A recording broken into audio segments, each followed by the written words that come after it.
समन्ता चक्रवालेषु अत्रा गच्छन्तु देवता सद्धम्मं मुनिराजस्स सुनन्तु सग्मुखदं धम्मश्रवण कालो अयं बदन्ता धम्मश्रवण कालो अयं बदन्ता ධම්මස්සවන කාලෝ අයං බදන්තා නමෝ තස්ස භගවතෝ අරහතෝ සම්මා සම්බුද්දස්ස නමෝ තස්ස භගවතෝ අරහතෝ සම්මා සම්බුද්දස්ස නමෝ තස්ස භගවතෝ අරහතෝ සම්මා සම්බුද්දස්ස තීනිමානි සංයෝජනානීති. සද්ධාවන්ත පින්වතුනි, පින්වතියනි, බෝසත් දරුවනි, ඉතාලියේ පදිංචිව ඉන්න බීපී කුමුදුනි දියණිය සහ බෑණනුවන් වන එච්.පී. සමන්ත මුණුබුරාලා වන සංජන පියුමල් සහ සුමල් රන්දික කියන අයගේ දායකත්වයෙන් තමයි අද මේ ධර්ම දේශනාව පවත්වන්නේ. දැන් කොරෝනා අමතක වෙච්ච බව පේනවා. අර කියපු කතාව ඇත්ත සිංහලයන්ට සතියයි ඔක්කොම ඉවරයි. සියල්ල මතක නැහැ. ඉතාලියේ තමයි වැඩිපුරම. මේ දවස්වල ඉතාලියේ හරියට බෞද්ධ නාලිකාවේ බණ තියෙනවා. මම දන්නේ වැඩිපුරම බෞද්ධ නාලිකාවේ බණට ආරාධනා කරන්නේ ඉතාලියෙන්. ඊයේත් අදත් කතා කළා. මේ දවස්වල මිනිසුන්ට ඕනන්නේ නත්ති මේ සරණං අඤ්ඤං ධම්මෝ මේ සරණං වරං. අපිට දැන් වෙන සරණක් නැහැ. ධර්මයේ සරණ කියලා අපි දැන් විශ්වාස කරනවා. ඒ නිසා තමයි මේ කලබල තිබුණත් කරදර තිබුණත් විශාල මුදලක් වියදම් කරගෙන මේ පින්කම් කරන්නේ. මොකද අද ඒ මරු පින් කරගන්න. මැරෙන්න කලින් මොනවාරි කරගත්තොත් ගෙයක් ගිනි ගන්නවා. ගේ ගිනි ගන්නකොට ගෑනු අය වැඩිපුර මොකද කරන්නේ? කොණ්ඩේ කඩාගෙන කෑ ගන්නවා. හරියනෝද කෑ ගාලා? තීර ටික තවත් පිච්චෙනවා කෑ ගන්නකොට.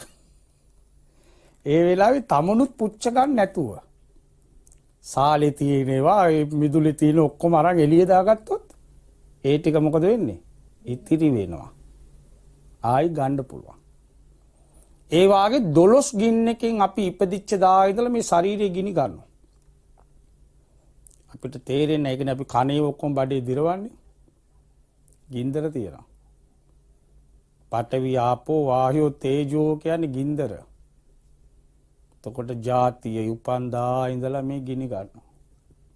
ව්‍යාධි දැන් කොරෝනා, ඩෙන්ගු, ඊට පස්සේ නාකි වෙනකොට ගිනි අරන් වාගේ. මරණය, ප්‍රිය දේවල් නැති වෙනවා, අප්‍රිය දේවල් ළඟට එනවා. බලාපොරොත්තු වෙච්ච දේවල් ඉෂ්ට වෙන්නේ නැහැ. ඒ ඔක්කොම ගින්දර. ඒ නිසා 12 ගින්නෙන් ගිනි ගන්නා වූ අපි පුළුවන් වෙලාවේ කල් දාන්න හොඳ නැහැ. දැන් කොරෝනා කාලේ අපි මොනවද කළේ? භාවනා කළාද? අවංකව කතා කරමු. දැන් හොඳම කාලේ වම් වාඩි වෙලා බුද්ධ ආනුස්සති වඩපො ඒව කළාද නැහැ. ටීවී එකේ පෙන්නන මොනවද කෑම ඇදුවා. ගෑනුට ඔක්කොම කළේ ඒක. උන්ට කඩලක් බෑ. අන්දර විසික් කළා. මට ළමයි කිව්වේ අපේ අම්මයි අක්කලා යාළුවනේ තියෙන ඔක්කොම දදා අදනවා කාටවත් කන්න බෑකෝ විසික් කරනකො ඊට පස්සේ. සල්ලිත් ඉවරයි, කාලිත් ඉවරයි.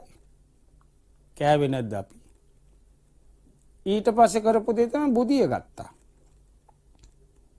උදේ 10 වෙනකම් බුදි, නැගිටලා කනවා ආයි බුදි, ආයි රැට කනවා ආයි බුදි. මාස 3ක් බුදිය ගත්තා. ඒ කාලේ ආයි එයිද අපිට? පාඩම් කරන ළමයි පාඩම් කළාද නැහැ? දැන් විභාගෙ කියලා කෑ ගාලා දැන් හරියන්නේ මාස 3ක් තිබුණා ඔළුව තියෙන කෙනෙකුට වැඩ කරගන්න. අපි ඒවා ගණන් ගත්තේ නැහැ. ඒ නිසා බුදුරජාණන් වහන්සේගේ ධර්මයේ අන්තිම අවස්ථාව තමයි නිවන. බුදු වුණත් පසේ බුදු වුණත් නිවන් දකින්න පඩිපෙළි 4ක් නගින්න ඕන. පළවෙනි පඩියට කියනවා සෝවාන්. දෙවෙනි පඩියට කියනවා සකු르දාගාමි. තුන්වෙනි පඩියට කියනවා අනාගාමි. හතරවෙනි පඩියට කියනවා රහත්. එතනින් තමයි නිවනට බයින්නේ. නිවනට බැස්සම ඒතං සන්තං ඒතං පනීතං. එතන සාන්තයි මේ කොරෝනා අරෝමිය මොකක්වත් නැහැ. ගින්දර නැහැ. සැපයි. එතකොට බුදු වෙන්න ගියත් මේ සෝවාන් වෙන්න ඕන. සෝවාන් වෙනකොට මේ ලෝකේ තියෙන කෙලෙස් වලින් බල සම්පන්න කෙලෙස් 3ක් නැති වෙන්න ඕන. සෝවාන් කියන්නේ ඒකයි. දැන් මෙතන ඉන්න අයට දස සංයෝජන ගැන ගැඹුරෙන් ඉඳලා වැඩක් නැහැ. කරුණු 3ක් නැති කරගන්න ඕන. පළවෙනි එකට කිව්වා සක්කාය දිට්ඨි. ආලා තියෙනවනේ. දෙවෙනි එකට කියනවා විචිකිච්ඡා. තුන්වෙනි එකට කියනවා සීලබ්බත පරාමාස. සංයෝජන 10ක් තියෙනවා. 10න් මේ කියපු සක්කාය දිට්ඨි විචිකිච්ඡා සීලබ්බත පරාමාස කියන මේ තුන නැති වෙනවා සෝවාන් කියලා පළවෙනි පඩියට නැග්ගම. මේ තුන නැති කරගන්න එක තමයි අමාරු. මේ තුන නැති කරගත්තොත් අනිත් ඒවා ලේසි. මොකද්ද සක්කාය දිට්ඨි කියන්නේ? සක්කාය දිට්ඨි කියන්නේ මේක මගේ කියලා හිතන එක. සක්කාය දිට්ඨි මේ කතා කරන්නේ මම කියලා එකක් ලෝකේ නෑ. එමනම් කොරෝනා වලින් බේරෙන්න පුළුවන් මට. නාය වාන්න ඕනද? අතෝ දාන්න ඕනද? දුරින් ඉන්න ඕනද? නෑ. මන් දන්නවනේ කොරෝනා ඉන්න බෑ මට. මට පුළුවන් ඒක බලක්ක ගන්න. මගේ නෙමෙයි.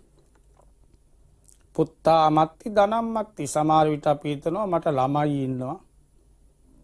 සල්ලි තියෙනවා. ගෙයක් තියෙනවා. ඒ මගේද? මට ඕන විදිහට තියෙයිද? මෙන්න මේ වැරදි දැක්ම. මේ ශරීරයේ තියෙන මොකක්වත් මගේ නෙමෙයි. මේ ඔක්කොම ලැබිලා තියෙන්නේ කර්මෙට. S2 කියන්නේ කර්ම විපාක. අපි හොඳ කර්ම කරපු නිසා හොඳ S2 හම්බෙලා තියෙනවා. නරක කර්ම කරපු අය උපතින්ම අන්ධ වෙලා ඉපදෙන්නේ. ඒ කොහොමද ඒගොල්ලෝ අන්ධ වුනේ? උපතින්ම අන්ධයි. ඒ අන්ධ විද්‍යාලය කියලා එකක් තියෙන්නේ. ඇයි මේ මුනේ කල්පනා කරන්න? දැන් නිකන් හරි කකුලක් කපන්න වෙනවා. මගේ නම් මේක කපන්න බෑනේ. මට පුළුවන් හදා ගන්න. මගේ නෙමෙයි දොස්තර කියනවා කපපන් කියලා. එතකොට මොකද අපි බෑ කියනවද? කපන්න වෙන්නේ අඬලා හරියනවද? පිළිකා වෙන්නේ. මගේ නම් බඩ ඇතුලේ පිළිකාවකට මං එන්න දෙනවද? ඊපෙද බණකට ආවා පුතාට 22යි. කොන්දේ අමාරුයි කියලා ඉඳලා තියෙනවා. බේත් ඉතින් අපි අර ගොඩ වෙදකනුත් කරනවානේ. ඕකාරියයි කියන කොල්ල පිළිකාවලු. මැරිලා. මැරිච්ච එක ගෙදරට ඇවිල්ලා කියනකොට තාත්තා පුටුවේ වාඩි වෙන තාත්තත් මැරිලා පුටු උඩ. පුතා මලා කිව්වම තාත්තා මැරිලා. දැන් මගේ නම් කොන්දේ අමාරුව මට පුළුවන් නේ අදාළ දොස්තර ගොල්ලෝ ඕනද එතකොට? බේත් જાති ඕනද? මගේ නේ මට පුළුවන් අදා ගන්න. නමුත් මේක මගේ නෙමෙයි. නමුත් අපි කියන්නේ නැගිට වෙලේ ඉඳලා මගේ නේ. දැන් කොරෝනා කාලෙත් මමයි මගේ ළමයි ටිකයි කාලේ හිටියොත් ඇති කිව්වනේ. අනිතුන්ට ඕන දෙයක් වෙච්චාවේ. මගේ නෙමෙයි. මගේ කියන සංකල්පේ තියෙන කම්ම සංසාරේ යන්න වෙනවා. මගේ කියාගෙන හිටියොත් කුණු වෙන්න වෙනවා, අඬන්න වෙනවා, වැළපෙන්න වෙනවා. මේ මොකක්වත් මගේ නෙමෙයි. ඕක තේරෙන්න නම් දුක්ඛේ ඥානං. මේ දුක ගැන ඥානය ඇති කර ගන්න ඕන. චතුරාර්ය සත්‍ය කියන්නේ ඒකේ අංක 1නේ දුක්ඛේ ඥානං. වේදනාව කොහොම තේරුම් ගන්න ඕන. මේ හරි ගැඹුරුයි කිව්වට තේරුම් ගන්න අමාරු. කියන්න හරි ලේසි. දැන් මම කැමතිද මගේ නෙමෙයි කියන්නේ නෑ. මම කොච්චර පරිස්සම් වුණාද මේ මගේ පංචස්කන්ධය රැක ගන්න.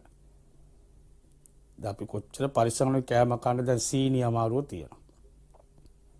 මගේ ශරීරේනේ තියෙන්නේ. කොච්චර පරිස්සම් කරනවද? අරවා කන්නේ මේවා කන්නේ. තමයි ඉතින් අපි සංසාරේ දන්නේ නැතිකම, මුලාව, මෝඩකම කියන්නේ ඔකට. දෙවෙනි එකට කිව්වා විචිකිච්ඡා. විචිකිච්ඡා කියන්නේ සැක. නෝනා මාත්‍යව සැක කරන එක නෙමෙයි. ඊට වඩා ලොකුවට ගිය සැකයක් තියෙනවා. බුදුහාමුදුරු ගැන සැකයි. ඇත්තටම මේම කෙනෙක් හිටියද? ඇත්තටම මේ කියනේව වුණාද? ඇත්තටම බුදු වුණාද? අර විදිහට දාලා යන්න පුළුවන් ද රම්‍ය සුරම්‍ය සුබ අපිට බෑනේ.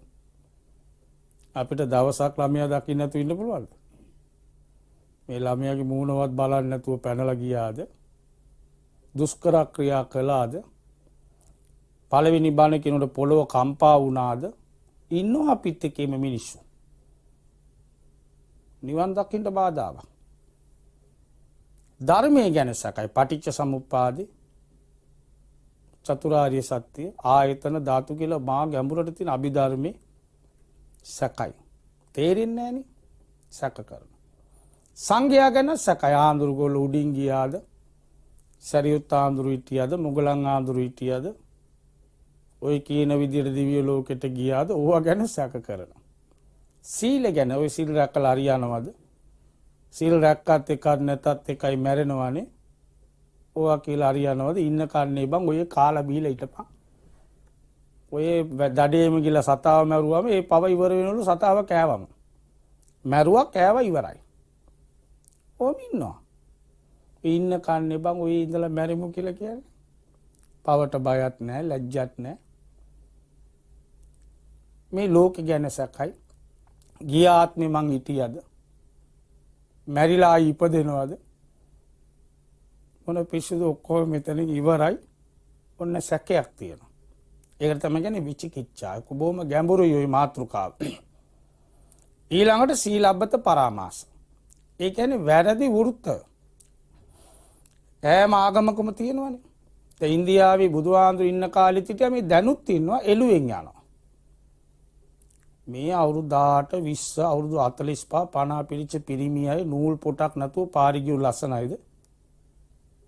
ඒගොල්ලන්ගේ විශ්වාසයක් තියෙනවා මේ එළුවෙන් හිටියම නිවන් දකින්න පුළුවන්. ස්වර්ගයට යන්න පුළුවන්. නූල් පොටක් නැහැ. පුදුමේ කියන්නේ එහෙම නූල් පොටක් නැතුව යනකොට මේ ගෑනු බිම වාඩි වෙලා කොණ්ඩේ මේම බිමට දානවා පාගකට යන්න කියලා පින් සිද්ධ වෙනවලු. එළුවෙන් යන එක කොණ්ඩේ පෑගුවොත් පින් සිද්ධ වෙනවද? තාම කරනවා. ඊටගෙන කනවා වාඩි වෙලා වතුර බොනවා. ඊටගෙන කන්නේ. දැන් සාංචි පැත්තට එම ගියාම තියෙනවා නිකන්ටකාර මුන් ඊටගෙන කන්නේ. ගෑනු අනලා අතර මේ එළුවෙන් හිටන් ඉන්නේ. කැතේ බෑ. වතුර ටික වාඩි වෙලා බොනවා. ඒ මදිවට ඒ එළුවෙන් යන්නේ උන් යනකොට මේ මොනර පියාටු අරගෙන මිටි බැඳලා තවත් එකේ පොළොව පිය දානවා. සත්තු පෑගෙනවලු. සත්තු පෑගෙනවල මොන පොළොව පිය දානවලු මිනිහා යනකොට. මේ එළුවෙන් යන්නේ. ලැජ්ජාවකුත් නැහැ, බයකුත් නැහැ. කැතයි. තවත් සමහරු ඉන්නවා. අඹුඩේ විතරක් ගාගෙන නාන්නේ, නියපොතු කපන්නේ, දත්ම දින්නේ. බයයි දැක්කම. ඒ වෘත්ත බුදුහාඳු ඉන්න කාලෙත් හිටියයි මය. අදත් ඉන්නවා. අදත් බලන්න ලෙඩක් ඇදුනම බේත් නොබී ඉන්නේ. බේත් ඕනේ ඔක්කොම සනීප දෙයියෝ ඔක්කොම බලා ගන්න. මැරෙන්නේ බේත් නොබී මැරිලා. ඒ වෘත්ත මේ දේ කළාම හරි මේ දේ කළා මස් කෑවේ මස් කණේක අපායට මස් කෑවේ නැත්තම් නිවනට යනවා කියලා ඉන්නේ. උඹලා කඩවත් අපි කන්නේ. නමුත් කරන තරම් කුවකකම් ඔක්කොම කරන්නේ උඹලා කඩ නොකන එක. උඹලා කඩ කන්න බෑ. අනිත් තියෙන ජඩ වැඩ ඔක්කොම කරනවා. දැන් ඔන්න සිටු දේවියක් හිටියා. බුදුහාමුදුරන්ගේ කාලේ ලස්සනයි. අවුරුදු 16 දී සෝවාන් වුණා. මේ තුන ඔක්කොම නැති කරලා එයා නිවනේ පඩියට නැග්ගා. සෝවාන් වුණත් රාගෙ තියෙනවා. කාමාශාව තියෙනවා. ලෝකේ කාමාශාව වැඩිම කාටද? කාන්තාවන්ට. කාන්තාවන්ට තමයි කාමාශාව වැඩි. මම නෙමෙයි කියන්නේ බුදුහාමුදුරුවෝ. වැඩිපුරම പ്രേතවත්ව කියවන්නේ ගෙදර ගිහිලා අපායට ගිහිලා තියෙනම ගෑනු. ගිහිල්ලා තියෙන්නේ මේ പ്രേත ලෝකෙට කාන්තාව කාමාසාව වැඩි. අයියාගේ මල්ලිත් එක්ක යාළු වෙලා අයියාව මරනවා. මේ පොතේ තියෙන. මරණයට කියලා දෙනවා. ලංකාවේ රජකම් ගන්න ඕම දේවිවරු හිටියා. ඔය ඉතිහාස කතා බොරු නෙමෙයි. දැන් මෙයා සෝවාන් වුණා. සක්කාය දිට්ඨිය නැහැ, විචිකිච්ඡාව නැහැ, සීලබ්බත පරාමාසෙ නැහැ. කවුරුත් දන්නවද මෙයා සෝවාන් වෙලා? මොකෙක්වත් දන්නේ නැහැ. රාගෙ තියෙනවා. මෙයා උඩ තට්ටුවේ ඉඳගෙන දවසක් පාර බලද්දී මස් වැද්දෙක් යනවා. කැලේ ඉන්න වැද්දා මස් වැඩියෙන් හම්බුනාම ටවුමට ගේනවා විකුණන්න. තරුණ කොල්ලෙක්. හොඳට බාහුව තියෙන, ඇඟේ හොඳට රෝම තියෙන, පළල් වෙච්ච පපුවක් තියෙන, හොඳට මස් පිරිච්ච කයක්, කෙලින් කයක්, කණුව වාගේ. අඹුඩයක් විතරක් ඇඳගෙන, ඔළුවේ ජටාවක් ගාගෙන බොහොම ලස්සනයි. වැද්දා වුණාට ඇඩයි. ওই රූපෙනේ බොය බලන්නේ. පිරිමි අය කාන්තාවගේ රූප දිහා බලනවා. කාන්තාව පිරිමියාගේ රූපෙ දිහා බලනවා. සමහරව හොඳට බලනවා, සමහරව ඇඟිලා බලනවා. ඔය දැන් මේ දවස්වල ෆෝන් එක තියාගෙන ඔබල ඒකනේ බලන්නේ. බලන්නේ ඒක ඇත්ත කතාව ඒකයි. බන බලනවද? ටියුෂන් ක්ලාස් එකේ පාඩම් බලනවද? නෑ. කෙල්ලෝ කොල්ලන්ගේ රූප බලනවා, කොල්ලෝ කෙල්ලන්ගේ රූප බලනවා. ඒවා බලන්න තමයි උන් ඒවා දාන්නේ ඔකට. මේ කෙල්ල පළවෙනි දවසේ දැක්කා. මිනිහත් ওই සිටුගේ ඉස්සරහමයි මස් විකුණන. මිනිහා දැක්කේ නෑ මේ කෙල්ලව. කරත් එක මස් දාගෙන ඇවිල්ලා ලාභෙට විකුණනවා.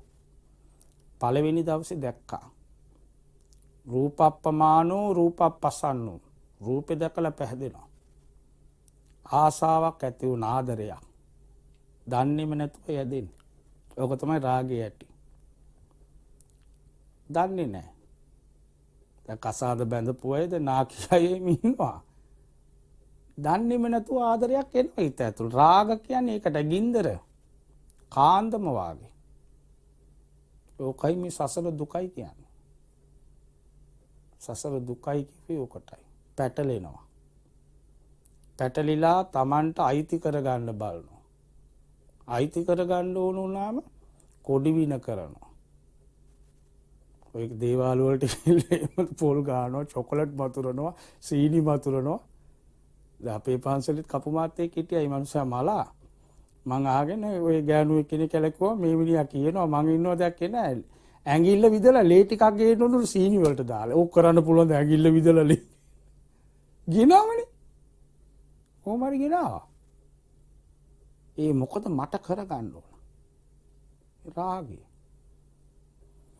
මේ කෙල්ලට දැන් රෑ නිින්ද යන්නේ නැහැ.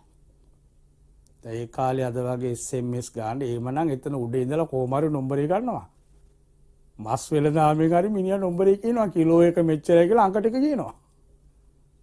එහෙමනේ අද. අම්මා දන්නේ නැහැ, තාත්තා දන්නේ නැහැ. මුන් දෙන්න විනාඩි 5 නම්බර අරගෙන. කොහොම ගත්තත් දන්නේ නැහැ. ඉතින් ලෝකෙ දැන් දිනුනේ ඒ කාලේම තිබුණේ නැහැ. කොහොමරි පළවෙනි දවසේ ආසාව ඇති වුණා. දැන් දෙවෙනි දවසේ සිටු දේවිය ඊට වඩා ලස්සනට ඇඳගෙන පැලඳගෙන උඩාට වෙලා බලන් හිටියා. උඩ තට්ටුවේ. ඔය සල්ලි තියෙන මා බලවත් ගෙවල් කෙල්ලන්ට එළියට යන්න දෙන්නේ නැහැ. යන්න බෑ ඉතින් විදියට. ඒ කාලේ හරි නීති. අද වාගේ නෙමෙයි. උඩට වෙලා බලාගෙන හිටියා. එදත් ආවා. එදත් දැක්ක දැන් රාගේ මෝරනවා. ආසාව වැඩි වුණා. දැන් තවත් අමාරුයි කණ්ඩත් බෑ. තුන්වෙනි දවසෙත් බැලුවා ආවා. ගෙදර ඉන්න උන් ඔක්කොම රවට්ටලා අර මුරකාරයන්ටත් උන්ව රවට්ටලා කෙල්ල එළියට පැන්නා. ඔන්න රාගය ආවට පස්සේ. වදාපු අම්මත් එපා තාත්තත් එපා අතපය කඩන්න නැතුව මාව මලක් වාගේ රැක්ක මොකෙක්වත් එපා මට ඕනේ වැද්දා. පේනවද ලෝකයට? මාස 10ක් බඩේ තියාගෙන ඉඳලා එක පැත්තට නැමෙන්න බෑ, වාඩි වෙන්න බෑ, වැසිකිළියට යන්නත් බෑනේ. ගර්භණී අම්මා කෙනෙක් කොහොම අමාරුවෙන් ඉන්නවද? කල්පනා කරන්න එක දවසක්ද නෑ. දැන් අපිට හොඳට තෙල් දාලා බුරියානි එකක් එහෙම කාලා දවසක් ඉන්න පුළුවන්. ඇඹරෙන්නත් බෑ, කට ඇරෙනවා, ඒට ඇඹරෙනවා, මේට ඇඹරෙනවානේ. කොරක්කා රොටියේම කන්නකො බඩට ගල් දැම්මා වගේ තියෙනවා. අමාරුයි එදාට. එච්චර මානසික වෙච්ච අම්මා වදනවා කියන්නේ ජීවිත දෙකක්නේ. ඒ වෙලාවේ මරුණත් ළමයා ගැන ආදරෙන් නිමැරෙන්නේ. ඒම ඉපදුනාට පස්සේ මැස්සෙකුට එන්න දෙන්නේ නැහැ. මදුරෙකුට එන්න දෙන්නේ නැහැ. පිරිමි ළමයෙකුට වඩා ගෑන් ළමයින්ව රකින්නෝනේ. ඇයි දීග දෙන්න එපා? ඇයි බැම අදන්න ඕන, දත් ටික අදන්න ඕන. ඇයි කොල්ලෙකුට දෙන්න එපා? ලස්සන හිටියොත් නේ වටින්නේ. ඕම පෝෂණය කරලා කවලා තාත්තලා ආදරේ දූටනේ. මැනිකේ කියාගෙන කරේ තියාගෙන උකුලේ තියාගෙන නේ තාත්තා ඉන්නේ. අර දීපොළ ඔක්කොම මෙහාටනේ. තාත්තා අම්බ කරලා තියන්නේ කාටද? දුව දෙන්න දවසේ දෙන්න එපා. රත්තරන් බඩුද, ගෙවල්ද, ඉඩම්ද මේ ඔක්කොම එකතු කළේ මේ දුවට. මේ සියල්ලම අතෑරලානේ එළියට පැන්නේ. ඔන්න රාගය ආවම අර වැද්දාගේ පිටිපස්සෙන් ගියා. ඔළුවේ ඉඳලා වාගෙන නැත්තම් කවුරුරි අඳුනගන්නේනේ.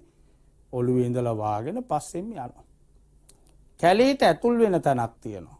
ඇයි වැද්දා ගමේ නෙමෙයි ඉන්නේ කැලේ. කැලේට ඇතුල් වෙන තැනදී මේ වැද්දා බැලුවා මේ කෙල්ල පස්සෙන් එනවා. ඇහුවා කුඹ කොහෙද යන්නේ කියලා. මම උඹත් එක්ක ආවේ කිව්වා. එහෙනම් නැගපන් කියලා දාගත්ත කරත්තෙට. තල්ලු කරගෙන කැලේට ගෙනිච්චා. මා වූක්ෂ ගස් තියෙන සත්තු පිරිච්ච වනාන්තරේ. සෝවාන් වෙච්ච කෙල්ලෙක්. ඉතින් දෙන්න ඉතින් නීත්‍යානුකූලව බැඳලා නෙමෙයි ඉතින් කැලේ දෙන්න ජීවත් වුණා. නිකන් නෙමෙයි දරුවෝ 8 දෙනෙක් වැදුවා. කොහොමද? සෝවාන්. දැන් විසාක දරුවෝ 20ක් වැදුවා. සෝවාන්. ඇයි ඒගොල්ලෝ අර සීලබ්බත පරාමාස නැහැ, බොරු වෘත නැහැ. අද බොරු වෘත කරනවා කසාද බැඳපු අය.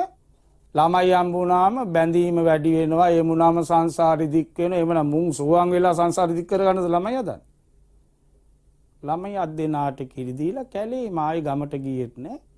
ඇයි ආසාව නැන්නේ? මගේ නෙමෙයි සිටුගේ. සිටුගේ මගේ නෙමෙයි. ගඩොල්ල රෝම වලනේ අපි නම් නඩු කියනෝනේ. ළමයි අරගෙන ගියාම අම්මගේ තාත්තගේ සිත උණු වෙන්නේ නැද්ද? එහෙනම් ඔබ කැලේ දුක් විඳින්න එපා. ළමයි එක මේට වෙලා හිටපගල සිටුගේ දෙන සැප විඳින්න තිබුණානේ. ගියේ නෑ. අර කැලේම අර මිනිහා ගේනේව කාලා මිනිහා වැඩිපුරම ගේන්න ඇති මස් නේද? වැද්දෙක් නේ. කුඹුරු කලෙක් නෑ. කාලා ළමයින්වත් පෝෂණය කළ ළමයිනු ලොකු වුණා. උනුත් ඔය වැඩි ගමේ ඉන්නේ කෙල්ලු ටිකක් බැන්දා. දැන් පුත්තුවත් දෙනයි ලේලිවරුවත් දෙනයි. දැන් ඉතින් හැමදාම ඇඟේ පණ නැහැනේ.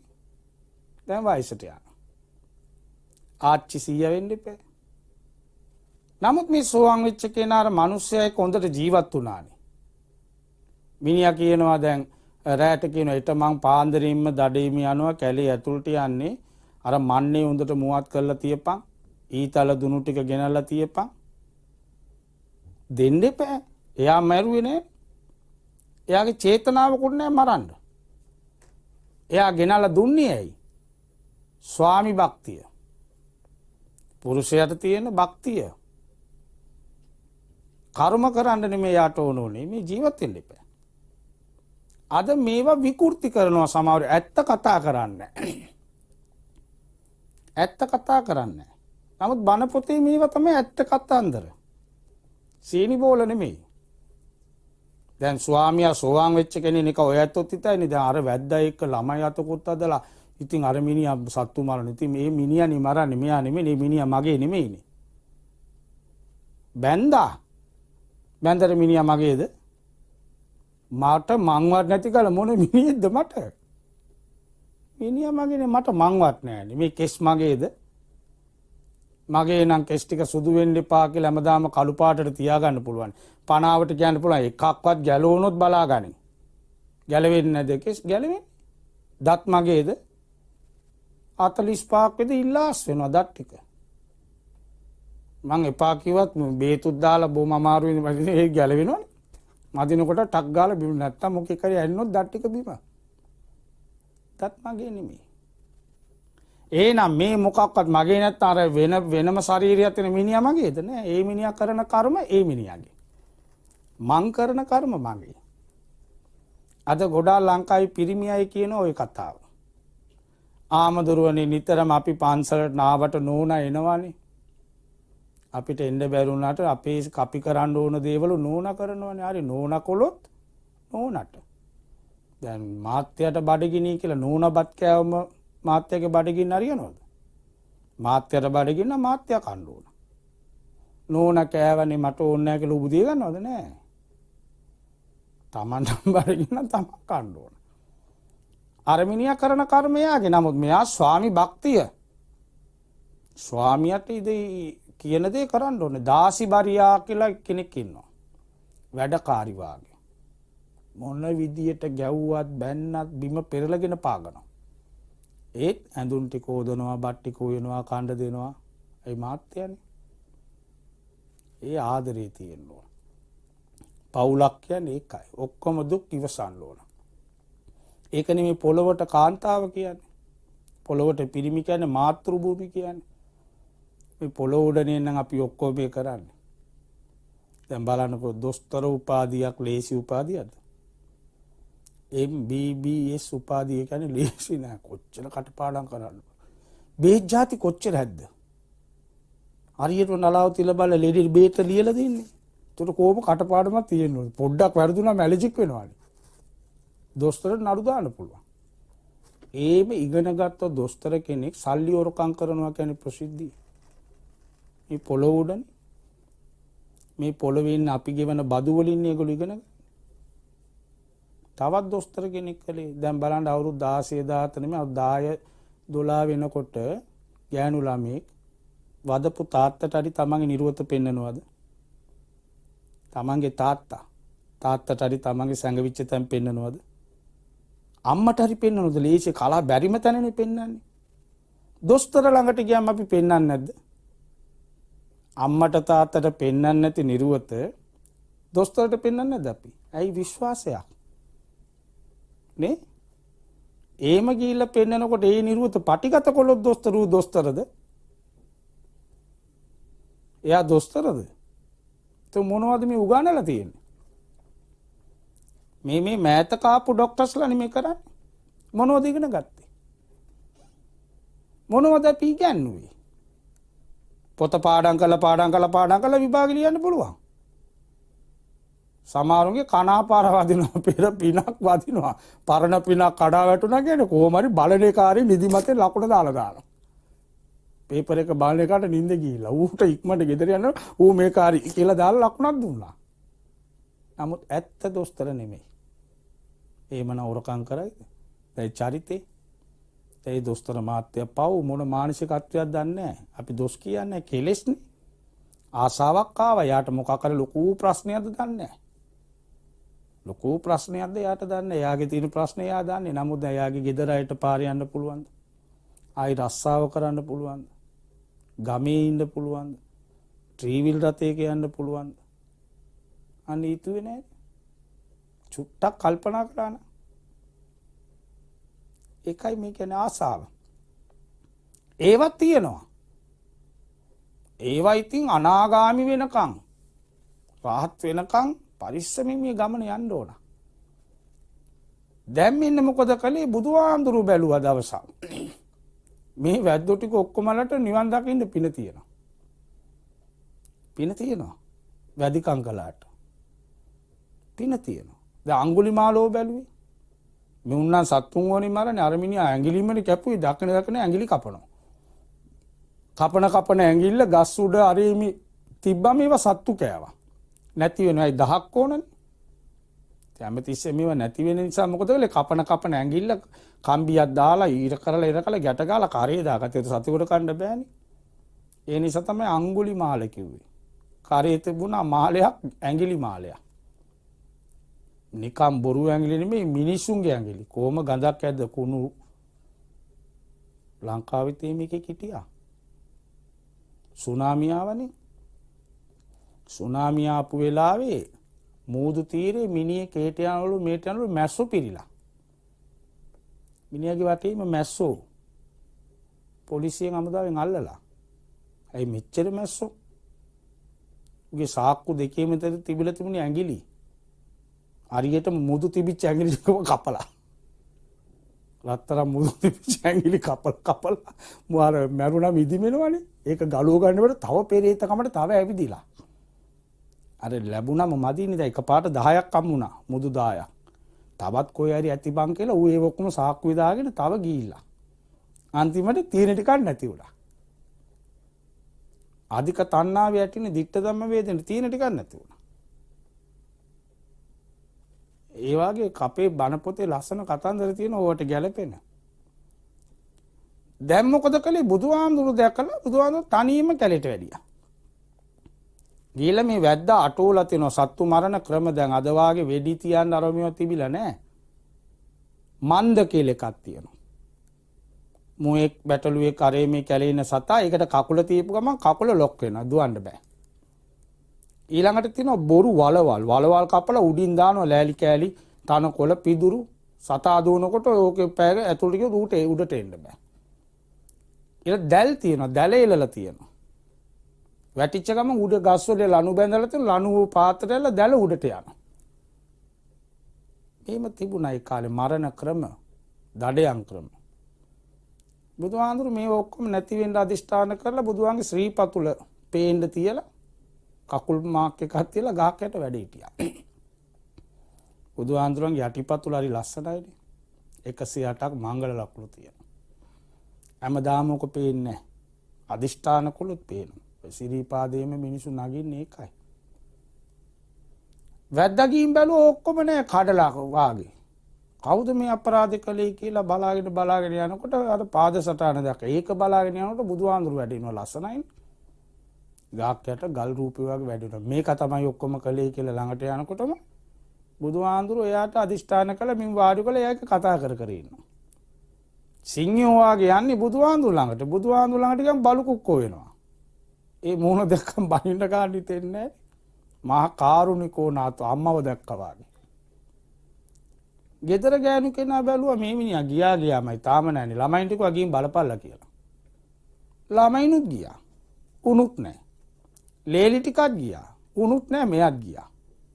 ඉන් දැක්කා ගාකට දැන් ළමයි ඔක්කොම ගිහලා බුදුහාන්ට ගාණ්ඩයි දැන් පොරකන්නේ. තාත්තවත් බිම තියාගෙන ඉන්නවනේ. මේ සෝවාන් වෙච්ච කෙනා කෑගා අනේ මගේ තාත්තා ඇවිල්ලා ඉන්නේ වාඩි වෙලා කිව්වා. මිනිහත් බැලුවා ළමෙනු අපේ අම්මගේ තාත්තානේ සීයා අපේ. ඇයි තාත්තා කිව්වේ බුදුහාඳුනේ මෙයා පළවෙනි පඩියේනේ ඉන්නේ. දානාථපිණ්ඩික සිටුතුමා සෝවාන්. එයාගේ බාලදුව සකු르දාගාමි දෙවෙනි පඩියේ හිටියේ. දුවට උස්ම යන්න කිට්ටු වෙලා තාත්තා ඉතින් අපි මාදරේද මේ දුව තමයි වැඩිපුර දාන උයන් උදව් කරන්නේ. හැමදාම 509කට දානි දෙනවනේ මෙයා තමයි තාත්තත් එක්ක තකටතකේ දානි වැඩ කරන්නේ. ඇඳ ළඟ වාඩි වෙලා ඉතින් දුවගේ ඔළුව අත ගගා කතා කරනවා. කොහමද පුතේ දැන් සනීපද? මල්ලි මට දැන් සනීපයි කිව්වා. තාත්තට මල්ලි කිව්වම ඉතින් බලනවනේ මගේ දුවට දැන් පිස්සුද දන්නේ නැහැ. සීය විකල් වෙලාද දන්නේ නැහැ. ආයියව පුතේ දැන් වේදනාව වෙල මල්ලි දැන් මට වේදනාවක් නැහැ කිව්වා. ආයි බැලුවා මේ මොකද උනේ? ආයියව මොකද පුතේ වාට නෑ මල්ලි මට මොකුත් නෑ කියලා තමයි මැරුණේ. ඉවසන්න බෑ තාත්තට. ඇයි මැරුණේ සීවිකල් වෙලානේ. තාත්තට මල්ලි කිව්වනේ. බුදුහාන්ට කියලා කිව්වා. නෑ සීවිකල් වෙලා නෙමෙයි. එයා උඹට වඩා ඔය එක පඩියක් නැගලා හිටියේ. ඒකයි මල්ලි කිව්වේ ගණන් ගන්න එපා. එතනදී බුදුහාඳුරු බණ කියලා මේ වැඩි පවුලම සෝවන් වුණා. ඇයි එක පාට මේගොල්ලෝ බණපදයකට දාලා සෝවන මෙන්න මේව පුරුදු කරලා තිබුණා. මමත්වේ නැති කරලා තිබුණා. මමත්වේ සක්කාය දිට්ඨිය නැහැ. සැක නැහැ. සැකේකුත් නැහැ. ධර්මයේ ගැන සංඝයා ගැන සීලේ සැක නැහැ. ඒ ඇරෙන්න වෙන අමුතු ක්‍රම හොයන්න ගියෙත් නැහැ. අත්ත කිලමතාන යෝග කිලෙම තිබුණේ. ශරීරයට වද දෙනවා සමහරු නිවන් දකින්න. නෑ මේක සැපසේ නිවනට යන්න ඕන. මධ්‍යමා ප්‍රතිපදා කියන්නේ සැප පාරක්. වැඩිම ශරීරයට සැපත් නැහැ දුකත් නැහැ. මධ්‍යස්තෝ යන්න ඕනේ සම්මා දිට්ඨි සම්මා සංකප්ප කියලා කියන්නේ. එහෙම යනවා නම් මේකලේ අපි එහෙම නෙමෙයි යනවා නම් සමහර එකපාරට අන්තිට යනවා. මේ දවස්වල ඉන්නවා අන්තිට ගියායි ගොඩාක් ඉන්නවා. බුදුහාඳුර ලංකාවේ උපන්නා කියලා මේ යන්නේ අන්තයක් නේක. වැඩිපුරම එතනත් ඉන්නේ ගෑනු අය. මේ රටේ ඇත්තටම මේ කාන්තාව කියන අය නැත්තම් ශාසනයක් නැහැ. අපි රැකෙන්නේ මේ අම්මලාගෙන්. පිරිමි අය නෙමෙයි අපිට සලකන්නේ. දැන් අපිට දැන් කොරෝනා කාලේ කර්ෆියු දාලා පන්සලේනේ අපි තනියෙන් ඉන්නේ. අර අදනාදනේ මේකක්ම මේ ඇඳරි නීති ඇස්සේ ඔරෙන් ගෙනල් දීලා යනවනේ. කොහෙන් පැනලා එනවද? කොහෙන් හරි ඇවිල්ලා ගේට්ටුව ආඳුනේ මෙන්න මේක කවල දාන්න කියලා දීලා යනවා. එක පිරිමියෙක් ගේන්නේ නැහැ. කොල්ලගේ හරිය තියවන පොලිසිය කෙනෙකුට කමන්නේ ආඳුරු තනින් ඉඳි දීලා වරේ. එහෙම ශාසනය රැකීම. ඊඩම් පූජා කරන තරම් පූජා කළේ ගෑනු අය. දැන් මේ පන්සලෙන් අපි නායක ආඳුරු ඉන්න කාලේ රත්තරන් දොර ඇදුවේ. කොච්චරද මිනිස්සු ගෙනලා දුන්නනේ අම්මලානේ දුන්නේ. අර දොර තියෙන්නේ මාලිගාවේ. රිදී දොරක් ඇදුවේ. රිදී වැඩිපුරම දුන්නේ පිරිමි මේ ගෑනු අය. ආච්චිලා ගෙදර තිබිච්ච මං ඒ දවස් බලාගෙන ආඳුන්නේ මේක අපේ ආච්චි මට දුන්නේ. ආච්චි දුන්නු පැන්ඩන් එක. රිදී. ඒ ආච්චිට ඒක කොහෙන්ද හම්බුනේ කියලා ආච්චි මේ අභිධර්ම විභාගේ පාස් වෙලා. ඒ කාලේ අභිධර්ම විභාගේ පාස් කරාම රිදී පදක්කමක් දෙනවා. ඒක ගෙනල්ලා දුන්නේ. දැන් මේක වැඩක් නෑ ආදුනේ ඒක පින් සිද්ධ වෙනවනේ. ඒ නිසා මේ අය ඉක්මනට නම්ම ගන්න පුළුවන්. සමහරු බොරුවට රැවටෙනවා. සමහරු ලස්සන ආඳුර කෙනෙක් හරි ලස්සන අයන මුන් ඔක්කොම ඊට යනවා. ලස්සනට බෝධි පූජාවක් තියෙනවනේ ඔක්කොම ටිකට ගිහිල්ලා. ඒ ගිහිල්ලා ඒ කියන්නේ ඔක්කොම කළා අන්තිමට ඒ ආඳුරුත් ඉවරයි උණුත් ඉවරයි ඔක්කොම ඉවරයි. ඔක්කොම ටික ඉවරයි ඊට පස්සේ. ඇයි අර සීලබ්බත පරාමාස කෙලෙස්. අන්තවාදී නොවි තරාදිය වාගේ එක පැත්තකට බර නොවි සම්මාදිට්ඨිය කිව්වේ එකයි. එක පැත්තකට බර වෙන්න හොඳ නැහැ. ඇයි මේ ඔක්කොම අනිච්චාවත සංඛාරා. මේ ඔක්කොම අනිත්‍යයි. මගේ නෙමෙයි. මම සල්ලි දීලා ලෝන් දාලා ගන්නවා සමහර බඩු මුට්ටු කැඩෙන්නේ. කැඩුනට පස්සේ ආයෙ ඉතින් අඬලා කෑගල වැඩක් නැහැ. ඒකේ ස්වභාවය කැඩෙනවා. හොරකම් කරන්නේ මංකොල්ල කන්නේ සමහර දොර කඩාගෙන එලා අරන් ගිහිල්ලා. දැන් ඊපෙද කොරෝනා කාලේ එක මිනිහෙක් බලන්න මේ මිනිහට ඔය ගෙදර කවුරුත් නැහැ. ඔක්කොම කොහෙද ගිහිල්ලා එන්න බෑ. මේ මිනිහා අර CC කැමරාවක් තියෙන උඩ ගෙදරක. මිනිහා ගිහිල්ලා පළවෙනි දවසෙන් පැනලා බලනවා ගෙවල් ලොක් කරලානේ. දෙවෙනි දවසේ ලොකු ස්ක්‍රූප් නියනයක් ගෙනියලා දොර ගලවනවා. දොර ගලවලා පැත්තේ ඉඳලා ගේ ඇතුළට ගිහලා අරන් යනවා. තොර ගෙනාපු අය මගේ කියලා නේ තියලා ගියේ. අරන් ගියේ. තාම ඇල්ලුවේ නැහැ.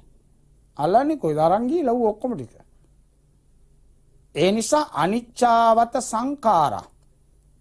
සංඛාරවල ස්වභාවය නැති වෙනවා. එක්ක ඒව දාලා මං යනවා නැත්නම් මාව දාලා ඒව යනවා. ඒ නිසා තමයි මේ වදාලේ සෝවාන් කියලා අපි කියනවා. ඒ සෝවාන් වෙන්න නම් මෙන්න මේ කරුණු තුන නැතිම කරන්න ඕන. සක්කාය දිට්ඨි මම කියලා කෙනෙක් නැහැ. මගේ කියලා දෙයක් නැහැ. ඔක්කොම පොදුයි. මගේ මොකක්වත්. මොකද්ද මේ සංසාරයට මිච්ච ලුණු ගෙඩිය වගේ කියන්නේ. ලුණු ගෙඩිය ගලවගෙන ගියා අන්තිම ලුණු නැහැ. නායට ඇඟිල්ල කිට්ටුකොල ගඳ තියෙනවා ලුණු ගඳ. ලුණු නෑ අන්තිමට අතේ. මේකත් එහෙමයි. කෙස් ලොම් නිය දත් මේ ඔක්කොම ගලවල ගොඩ ගැව්වොත් කොවිද කියලා කෙනෙක් නෑ. තියෙන්නේ මොකද කෙස් ගොඩක්. දැන් මගේ ශරීරේ කැලි 32යිනේ අපි ඔක්කොම අල්ලගේ ගලවල ගොඩ ගාලා කියවන මේක කොවිද ආඳුරන්ගේ කෙස් මේ කොවිදාන්ගේ වකුගඩු එමෙක නෑ. කෙස් ලොම් නිය දත් මස් එහෙමනේ කියන්නේ. අපි ලේ දෙනවනේ. දැන් ලේ දෙනකොට අපි කියනවාද මේ අසවලාගේ ලේ උඹේ ඇඟට දාන්නේ කියලා? ඈ. ඒකේ වෙලාවේ ලේ දෙනවා. කාගේද කියලා දන්නේ අපි ගන්නවා. ඒ නිසා මගේ කියලා දෙයක් ලෝකේ ඇත්තේ නැහැ. එහෙම අල්ලගත්ත අය තමයි අල්ලන්නේ ප්‍රේමතෝ ජායති සෝකයි මගේ කියලා බදාගෙන ඉඳලා නැති වෙච්ච ගම අර තාත්තා මැරුණේ මගේ පුතා මලා තාත්තත් මලා. බැරි වුණා ඒක දරා ගන්න. සංසාරේ කොච්චර පුතා මැරෙන්න ඇද්ද කියලා හිතුවේ නෑ. ඊළඟට විචිකිච්ඡා සැක. තුනුරුවන් පිළිබඳවම දැන් සැක කරනවා. සූත්‍ර ගැන සැක කරනවා. සමහර බුදුබණ සැකෙන් බලන. සැකෙන් බලපු කෙනා ළඟ සද්ධාව නැහැ. සද්ධාව කියන්නේ විශ්වාසය. වෙන ආගම්කාරයෝන්ගේ ආගම ගැන සැකයක් නැහැනේ. ඇති දෙයක්වත් නැහැ ඒවල. නමුත් බලන්නකෝ ඒගොල්ලෝ විශ්වාස කරන හැටි. ඒගොල්ලෝ විශ්වාසයි. දැන් කොච්චර ලස්සන කොල්ලා කෙල්ල වුණත් දෙමළ කෝලාල තියෙද්දි නල්ලේ ගාගෙන ගියේ නැද්ද? ගාගෙන ගියා. විශ්වාසෙනේ. නල්ලේ ගාගෙන ගියා. දැන් සහරාන් බෝම්බ ගෙවුවා කියලා කොල්ලෝ එහෙම තොප්පි නොදා ගියාද? අපේ විශ්වාසය. විශ්වාසා පරමා ඥාති. බුදුහාමුදුරු ගැන විශ්වාස කරන එක්කෙනා බුදුහාගේ නෑයෙක්. ආන්දුරු විශ්වාස කරන එක ආන්දුරගේ නෑයෝ.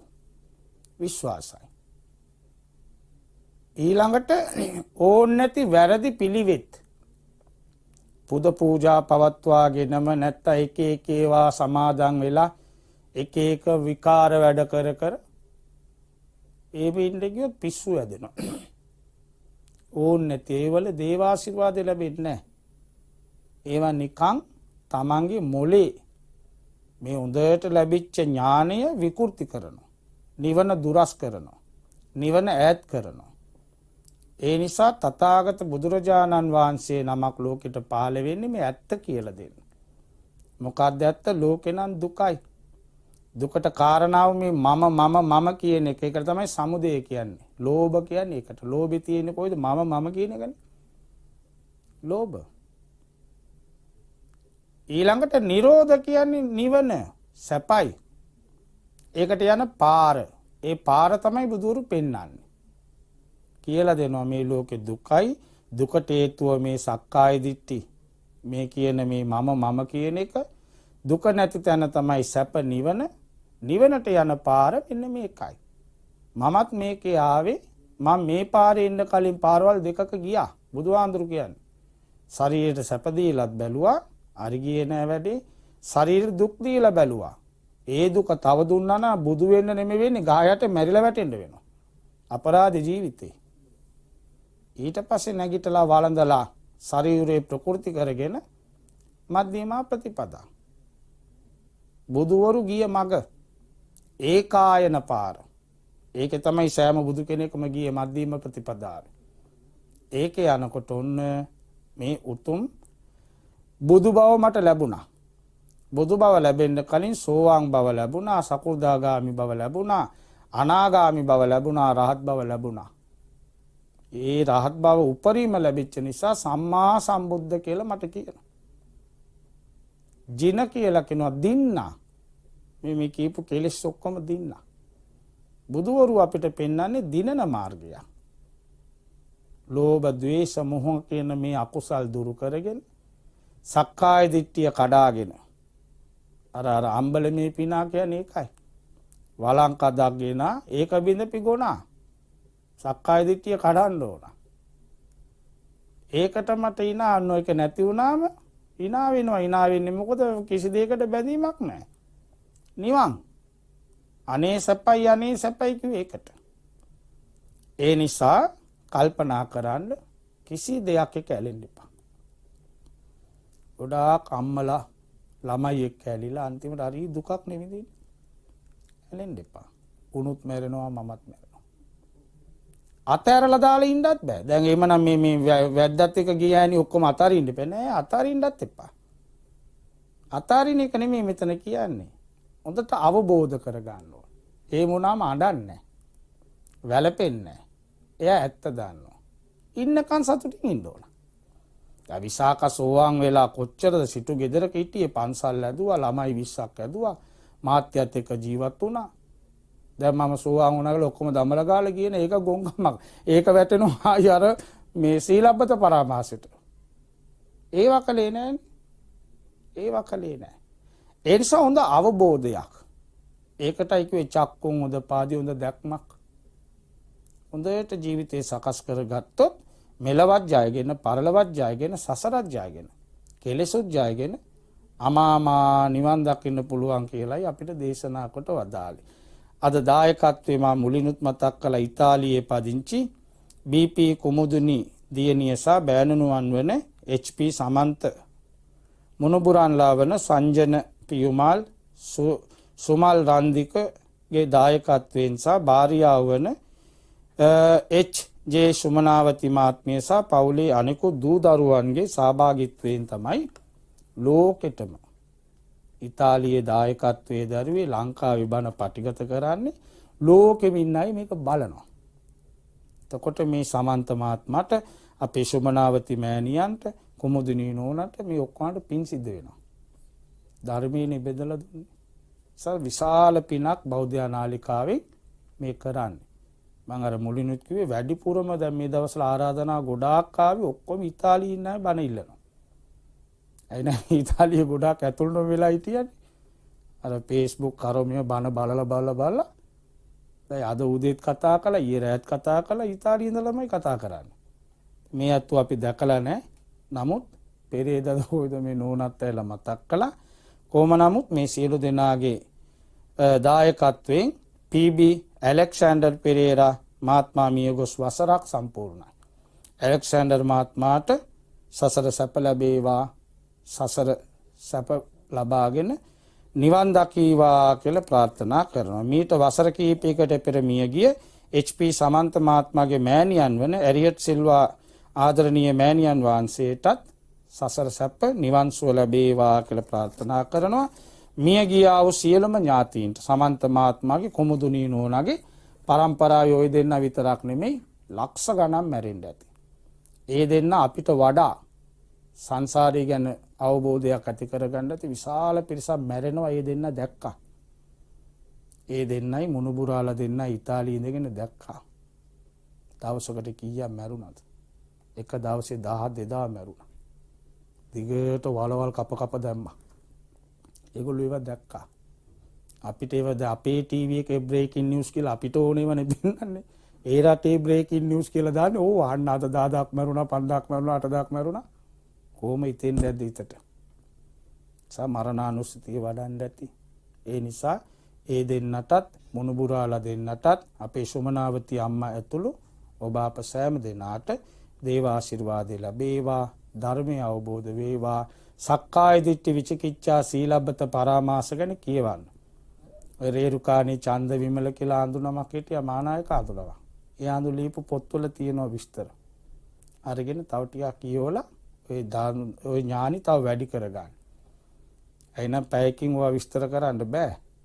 ඔයා කියවලා තව ටික කියවලා තව බණට කන් දීලා දන්නේ නැති දෙයක් ළඟ තියෙන පන්සලකට හරි ගිහලා අහගෙන බලලා දැනුම වැඩි කරගෙන දෙලොව සපුවත් කරගෙන ඔබට අපට මියගේ අය සෑම දෙනාට නිවන් දකින්න මේ පින් උපකාර වේවා කියලා සාදු කියනවා.